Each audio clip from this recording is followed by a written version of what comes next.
بسم اللہ الرحمن الرحیم۔ حال ہی میں انتقال کرنے والے ڈاکٹر عامر لیاقت حسین کی قبر کشائی کے بارے میں میڈیا اور سوشل میڈیا پر خبریں پھیل رہی ہیں۔ اس بارے میں آیت اللہ سیستانی کیا کہتے ہیں، ملاحظہ فرمائیں۔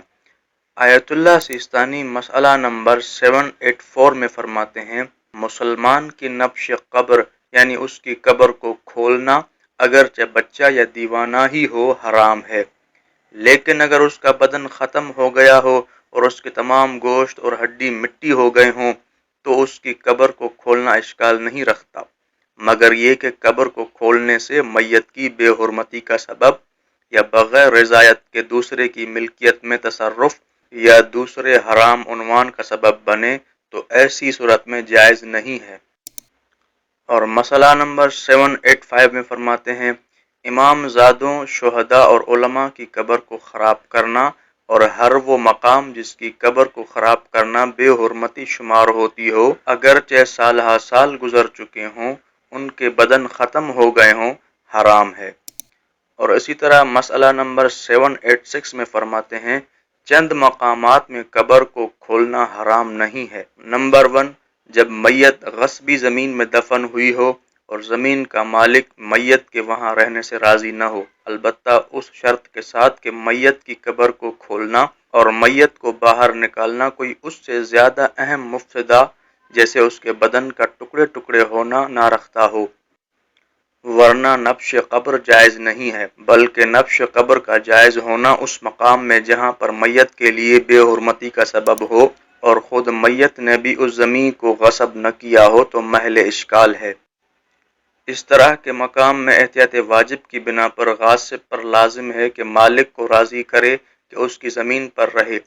اگرچہ اس کے مالک کو زیادہ پیسہ دینے کے ذریعے ہی کیوں نہ ہو، چنانچہ نبش قبر میت کی بے حرمتی شمار نہ ہو اور اہم مفسدہ بھی نہ رکھتا ہو، لیکن بہت زیادہ سختی جو معمولاً قابل تحمل نہیں ہے۔ اس صورت میں نبش قبر واجب نہیں ہے مگر یہ کہ خود غاصب ہو۔ نمبر 2، جب کفن یا دوسری غصبی چیز جو میت کے ساتھ دفن ہو گئی ہو اور اس کا مالک راضی نہ ہو کہ وہ قبر میں رہے۔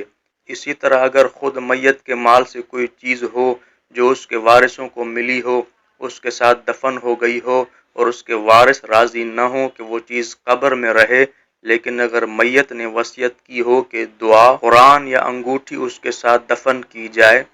اور اس کی وصیت صحیح ہو تو ان چیزوں کو باہر نکالنے کے لیے قبر کو نہیں کھول سکتے۔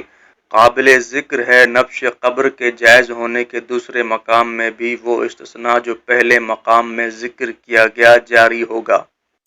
نمبر 3، جب قبر کو کھولنا میت کی بے حرمتی نہ ہو اور میت بغیر غسل یا کفن یا حنوط کے دفن ہوئی ہو یا معلوم ہو کہ اس کا غسل باطل تھا یا غیر شرعی احکام کے مطابق کفن پہنایا گیا تھا یا اس کو قبر میں قبلہ رخ پر نہیں لٹایا گیا۔ نمبر 4، جب کسی ایسے حق کو ثابت کرنے کے لیے جو قبر کو کھولنے سے زیادہ اہم ہو میت کے بدن کو دیکھنا چاہتے ہوں۔ نمبر 5، جب میت کو ایسی جگہ دفن کیا گیا ہو جہاں اس کی بے حرمتی ہوتی ہو جیسے کفار کے قبرستان یا جہاں پر گندی چیز اور کوڑا کرکٹ پھینکتے ہوں۔ نمبر 6، کسی شرعی مقصد کے لیے قبر کو کھولیں جس کی اہمیت قبر کو کھولنے سے زیادہ ہو، مثلاً حاملہ عورت کے شکم میں جو چیز دفن ہو گئی ہو جیسے زندہ بچے کو باہر نکالنا ہو۔ نمبر 7، یہ خوف ہو کہ درندے میت کو چیر پھاڑ ڈالیں گے یا سیلاب بہا لے جائے گا یا دشمن نکال لیں گے۔ نمبر 8، جب میت نے وصیت کی ہو کہ اس کو مقامات مقدسہ کی طرف منتقل کیا جائے، چنانچہ اس کو منتقل کرنا کوئی مفسدہ نہ رکھتا ہو لیکن جان بوجھ کر یا نادانی اور بھول کر دوسری جگہ دفن کیا گیا ہو، اس وقت جب اس کی بے حرمتی کا سبب نہ ہو اور دوسرا کوئی مفسدہ نہ ہو تو اس کی قبر کو کھول کر اس کے بدن کو مشاہد مشرفہ کی طرف منتقل کر سکتے ہیں،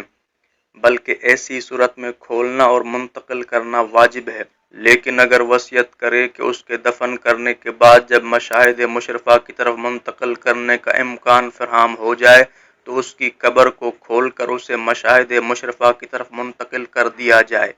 اس طرح کی وصیت کے صحیح ہونے میں اشکال ہے، اور اس مسئلے میں مفسدہ سے مراد یہ ہے کہ مثلاً یہ کہ میت کو منتقل کرنا اس کے بدن کے خراب ہونے کا سبب بنے، یا یہ کہ میت کسی خطرناک سرایت کرنے والی بیماری میں مبتلا تھی اور اس کو منتقل کرنے سے لوگوں کے درمیان بیماری کے پھیلنے کا خوف ہو۔ یہ وہ چند مقامات تھے جہاں قبر کو کھولنا حرام نہیں ہے۔ مزید ایسی ویڈیوز کے لیے ہمارے چینل شیعہ لائبریری کو سبسکرائب کریں۔ بہت شکریہ۔